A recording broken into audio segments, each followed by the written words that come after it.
Hey you guys, time once again for the movie retrospective, and again, Tom didn't get a chance to watch this movie like before I had to do the recording, so I'm gonna fly solo on this one again. Hopefully nobody minds all that much. So, Italy. Although, I will say that this reputation that they have is sometimes not justified. I mean, because Italy obviously had, is pretty well known for its many excellent original contributions to the art of world cinema. But, you have to admit, Italy did have a bit of a reputation during the 1970s and 1980s for making kind of cheap knockoffs of pretty much any American movie that was, in any way financially successful. Like, Jaws came out, and then Italy comes out with Great White, which is also called The Last Shark. For every Star Wars, there was a Star Odyssey. For every Raiders of the Lost Ark, there was Ark of the Sun God. You know what I mean? Like, every time something big would come out, like, they would do their own take on it. So because William Friedkin's The Exorcist was such a huge smash hit and a huge cultural phenomenon also back in 1973, you knew it wasn't going to be all that long before a so-called spaghetti version of it would turn up in theaters. And lo and behold, 1974 brings us the Italian-American co-production Beyond the Door. Now, in Italy, this was actually released as Chi sei, I think is how you pronounce it, which just means who are you, which will make sense when you see the movie.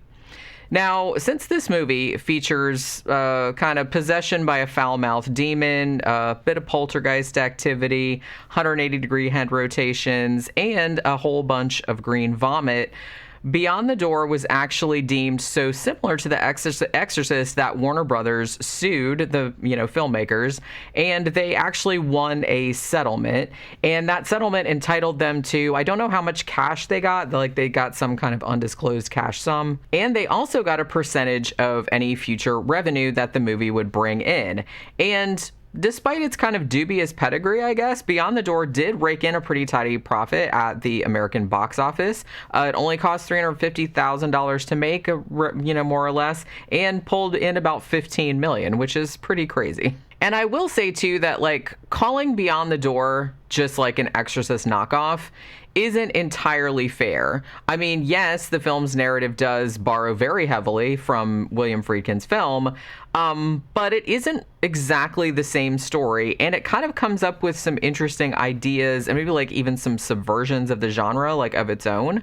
Now, I will say, my main criticism, I think, is that the movie is probably way longer than it needs to be. I watched the international cut, which was actually on Plex, and it was an hour, and I believe it was an hour and 47 minutes long. Now, the original US theatrical cut was only 97 minutes, and I haven't seen that version, but I'm kind of feeling like maybe that would be better, depending on what it was that was taken out, because the movie being an hour and 47 minutes long, some of the sequences do drag on way longer than they needed to and kind of repeat the same information unnecessarily, and some of the dialogue is very repetitive. On the whole, though, I kind of feel like Beyond the Door is just this very weirdly compelling experiment, I guess, in its own right. It's a weird ass movie for sure, but there was something about it that was really appealing. I know it won't appeal to everybody because I feel like this gets almost universally negative reviews, but there was something about the vibe of it that actually I kind of liked and enjoyed, even though I did think it, like I said, that I dragged in places. But I mean, it has, I don't know, it just has all these really weird elements to it that I enjoyed. It had these kind of really weird musical cues,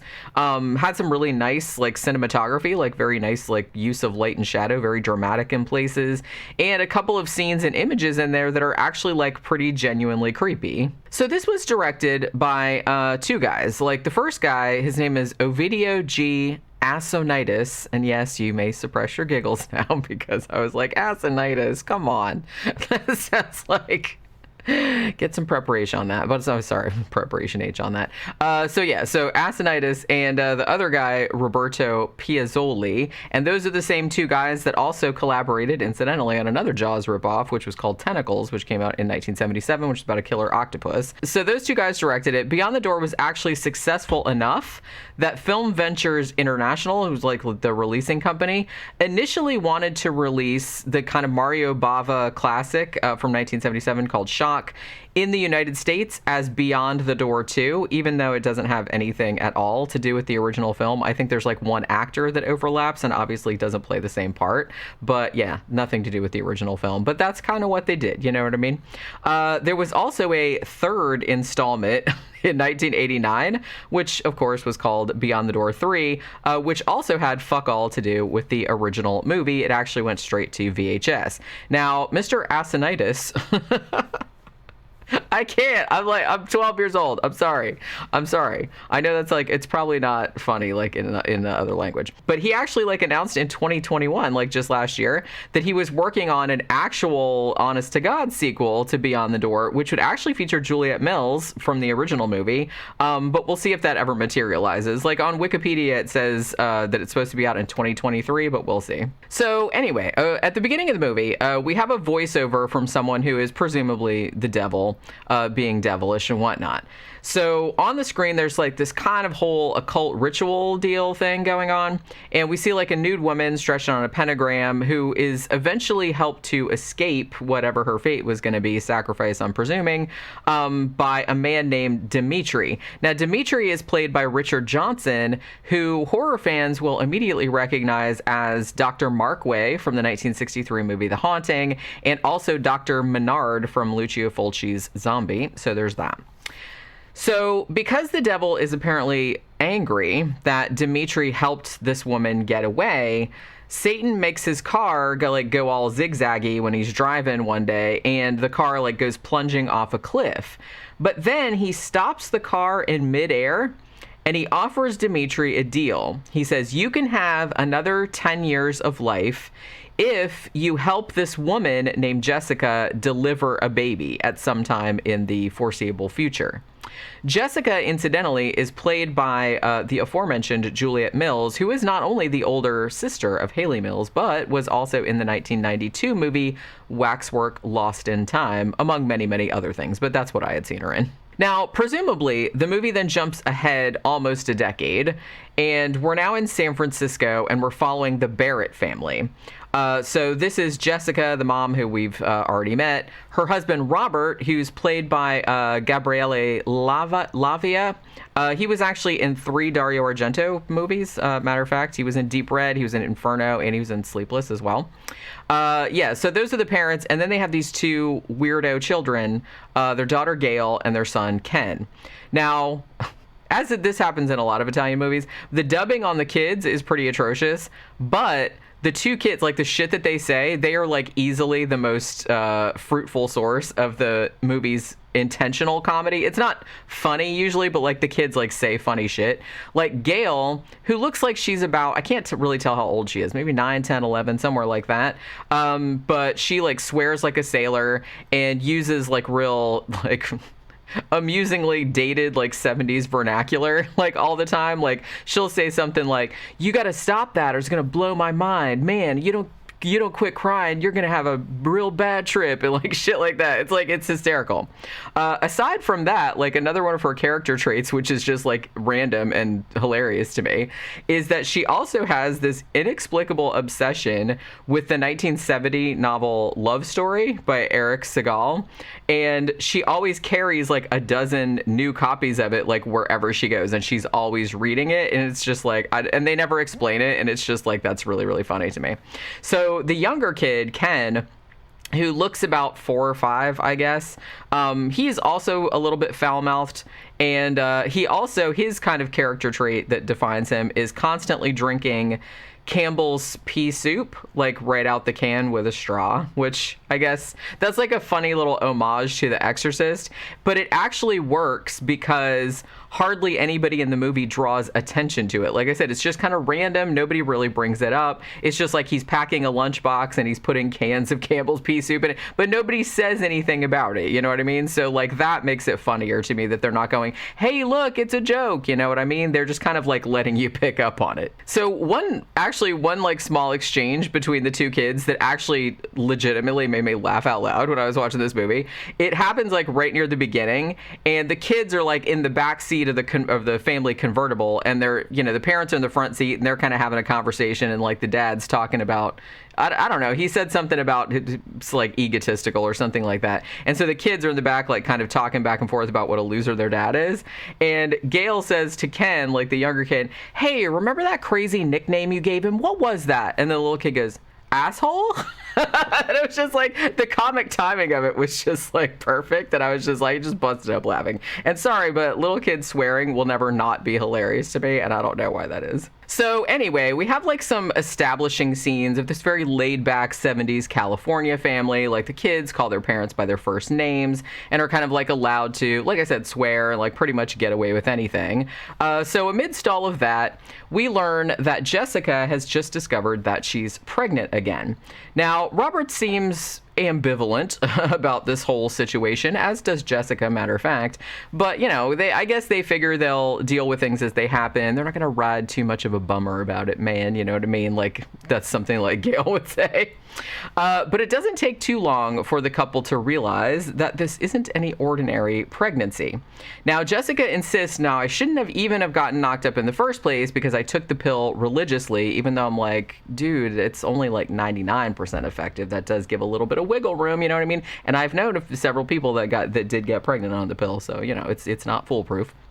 But even barring that, I mean, she tells her doctor, who is also like a family friend, his name is George, he's played by Nino Segarini, actually, that she last had her period like 7 weeks ago, even though the fetus's development, he's like, I hate to tell you this, but the fetus looks like it's about 3.5 months. So it's like twice as big as it should be. You know, so in other words, the spawn seems to be growing at an abnormally like accelerated rate is what he's saying. So then, like, other weird shit starts happening, too. Like, Robert starts seeing a bearded man, who we actually recognize as Dimitri, but he doesn't know who that is.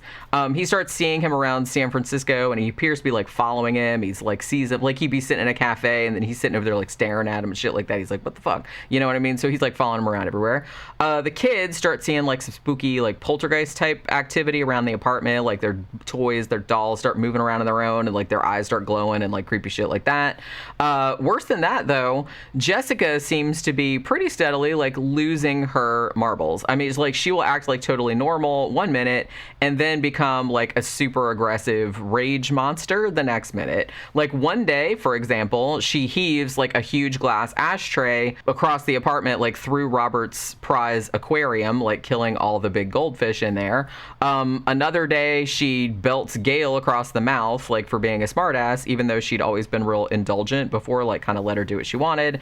And then one time in George's office, she goes from like literally 1 second, she's like, I want an abortion. Like, this isn't a good situation. This baby's going to hurt me, blah, blah, blah. And then like the next second, she's like screeching, I'll kill anybody who tries to take this baby away from me, blah, blah, blah. Like, it's a roller coaster of emotions, that's for sure. So as the movie goes on, Dimitri finally approaches Robert and kind of reveals his identity. Now, 10 years ago, Dimitri says, him and Jessica had a thing. They were in love or whatever. But he kind of says, oh, well, I kind of screwed it up and she left or whatever. He also makes some kind of vague references to some group they were in, which, you know, obviously it's like a satanic cult, right? But he doesn't really say that. And maybe there's like some negative energies, man, and stuff like that. And all of this might have something to do with the baby in Jessica's womb. He tells Robert that Jessica has to have the baby and she has to have it at home. Under no circumstances take her to the hospital. So Robert doesn't believe him at first, but soon enough, like, Jessica starts exhibiting some very, very Reagan McNeil type behavior, you know, spewing green bile all over the place, speaking in growly voices, levitating. There's actually like a really cool scene where she's like standing upright and like levitating a few feet off the floor like that. It's like, it's really well done. And also causing some very violent like paranormal disruptions around the apartment, like shit flying around, everything like that. Finally, Robert decides he's going to allow Dimitri into their house to help with Jessica against Dr. George's wishes, I might add, as Dimitri really seems to be the only person with any clue of what the fuck is going on here. Interestingly, though, unlike The Exorcist, there isn't really any exorcism in this movie. Like, no exorcism takes place. Yes, Jessica is evidently possessed by the devil, and yes, Dimitri does know what's going on and is at her bedside, like sparring kind of with the entity that's possessing her, like in a similar way as you see in The Exorcist. But in this case, Dimitri is actually not really a good guy. So it's not like it's not like good versus evil. It's kind of like super evil versus slightly less evil and also kind of dumb. You know what I mean? It's like that kind of situation. It's implied, actually, that Dimitri is either already dead or at least is in some kind of like limbo pending the outcome of the deal that he made with the devil. Because remember, like I said, he left the car like suspended. See, the Prince of Darkness, you'll remember, gave him 10 more years if he would facilitate this birth. And it's hinted that now that the 10 years is almost up, the devil is going to let Dimitri's soul be reborn in Jessica's baby. So that's why he's so like head up to get in there and like help out with the birth and everything like that. There's even a great scene too where like where pregnant Jessica is like floats up like a few feet and she's talking like in the growly devil voice or whatever, and she's like telling Dimitri to like basically like ram his hands up there and pull the thing out. You know what I mean? Which I don't know, that amused me too. However, poor stupid Dimitri apparently forgot that one of Satan's other appellations is the father of lies, and is therefore shocked, I tell you, when the devil says to him essentially, no, I was just fucking with you. I'm not really gonna let your soul be reborn in the baby. And he's just like, psych. And then he just lets the car that was suspended for 10 years, I'm presuming, and nobody saw it all that time. It's supernatural. I'm not going to worry about it. But he just like lets the car like fall to the bottom of the canyon, like into the ocean. It's just like, sucks for you. You're dead now, Dimitri. Haha. You know what I mean? So he lied to him about all of that just so he could get him there to do whatever. Basically, the devil just said, I was just doing it to fuck with you. Like, he didn't need him there or nothing like that. He was just doing it because he thought it would be funny and like to amuse himself for shits and giggles, essentially. Also, he has the Jessica's baby is born, but then he causes it to be stillborn, and also it doesn't have a mouth because, you know, he's the devil and he's kind of a dick like that. And then, like, at the very end, the final shot has like a seemingly recovered Jessica. I guess like the devil got bored of being in there. Like once the baby was born, it's like, bye, I'm out. You know what I mean? I'm gonna go possess somebody else now. I'm gonna go over to Reagan McNeil's house, see what she's up to. So yeah. So she looks like she's, you know, she's still kind of fucked up, but she looks like she's better. And so she's on the boat, and Robert's on the boat, and their two kids are on the boat. They look like they're on vacation or some shit like that. And then Ken, the little boy, he opens this present, which actually I thought was kind of cool because you see the mom, Jessica, like give Ken this gift like at the beginning, because like it's his birthday, like at the very beginning they have like a little birthday party and stuff, and she gives him this present that's wrapped in like black paper with like gold ribbons on it and stuff, but he doesn't open it like at the party because like some other shit happens. So at the very end, like she gives it to him and he's opening it, and inside there's like a toy red car that looks like the car that Dimitri got killed in. And then so Ken takes the little car and then just takes it to the edge of the boat and like chucks it into the ocean. And then like he turns around and then like he has like scary contact lenses and like so you're led to presume that Ken is now possessed because reasons. So I guess like the devil didn't go to Reagan McNeil's house. I guess he just went like hopped over, and he's like, the devil got lazy, you know what I mean? He's just like, well, I just been in this pregnant lady like all this time, and it's like, I think I'm just gonna like hop over here like into the next room, like into this little kid. This should be a fun time. So that's what he did. So I guess like the kid's supposed to be possessed now. Now I have to say, like, Beyond the Door wasn't actually the only Italian Exorcist knockoff. Hell, it wasn't even the only one that came out in 1974. There was another one that came out in 1974 called The Antichrist, which was directed by Alberto Di Martino, and I haven't actually seen that one. I've heard it's pretty good though, so I'll probably like get around to it. But you know, Beyond the Door, like I have to admit, even though like I said, this one gets like generally pretty negative reviews, but I kind of had a soft spot for this one. It's not a great film, I'm not gonna say that. It's not a lost gem or nothing, but it's kind of like a cool, like a strange little artifact of the era, I guess. It's got like some really, really like head scratching scenes in it. Like there's one scene and it's long. It's like this extended sequence where Robert is walking down a San Francisco street being accosted by a man who's like playing a recorder, like, or some kind of flute or something like that, like with his nose. And it's there's no dialogue or anything like that. He's just like walking down the street and there's like musicians like walking along behind him going, hey, fucking with him. And it goes on for like forever. And then there's like this weird like jazz fusion kind of shit going on. So this guy's just like playing the flute with his nose, and I'm just like, alrighty. So I don't know. I don't know what that was about. It's just like weird scenes like that in there. It also has like some really decent special effects. They're very, very simple. Like there's no, there's nothing like super like over the top or anything like that. I mean, mostly it's just like puking up green stuff.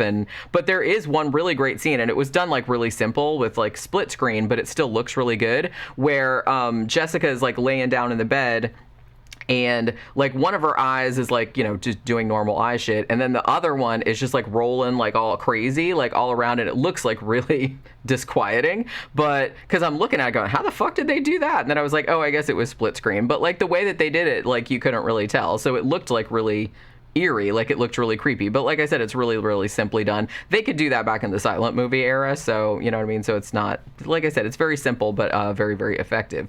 And like I said, the score of this is like really interesting too. It's very obtrusive and kind of skronky, but I don't know, I kind of dug it like for all that. Now, as I mentioned before, like some of the scenes go on way too long and feature like way too much repeated dialogue. Like there's one phone call, and this happens like multiple times, but there's one phone call like after Jessica breaks Robert's aquarium, like the fish tank.